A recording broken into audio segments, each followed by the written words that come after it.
આજે આપણે જાત ભાડલી ગામે આવ્યા છીએ અને આપણા પ્રગતિશીલ ગોવિંદભાઈ છે એમને આપણે જીનોમિક્સ કંપનીનું GX1330 બિયારણ વાવ્યું છે. તો આપણે ખાસ તમને બધાને બોલાવવાનું કારણ એ જ છે કે આપણે આ જે કડક પાણીમાં જીનોમિક્સનું GX1330નું રિઝલ્ટ કેવું છે એ જોવા માટે આજે તમને બધાને અહીંયા બોલાવ્યા છે. તો પહેલાં તો આપણે વાત કરીએ એની હાઇટની. તો હાઇટ લગભગ 7 ફૂટ આજુબાજુની એની હાઇટ દેખાય છે.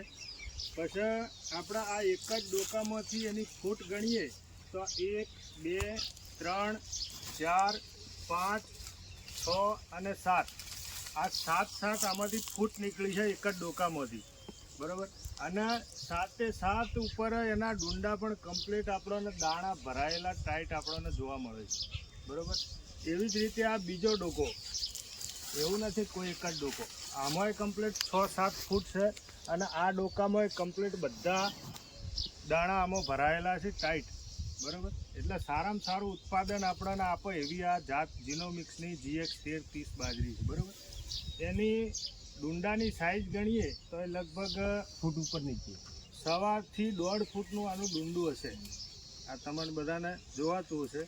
આપણે જોઈએ તો એક વેચના ઉપર 4 ઓગણ છે, એટલે 1 ફૂટથી 1.25 ફૂટ આસપાસનું એનું ડુંડું પણ છે.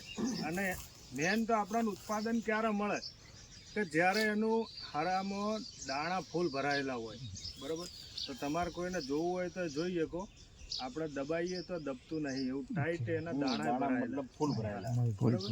તો બધા ખેડૂત મિત્રોને એક જ કહેવાનું કે તમારે કડક પાણીમાં સારામાં સારું ઉત્પાદન લેવા માટે જીનોમિક્સની GX1330 બાજરી વાવવી, બરાબર.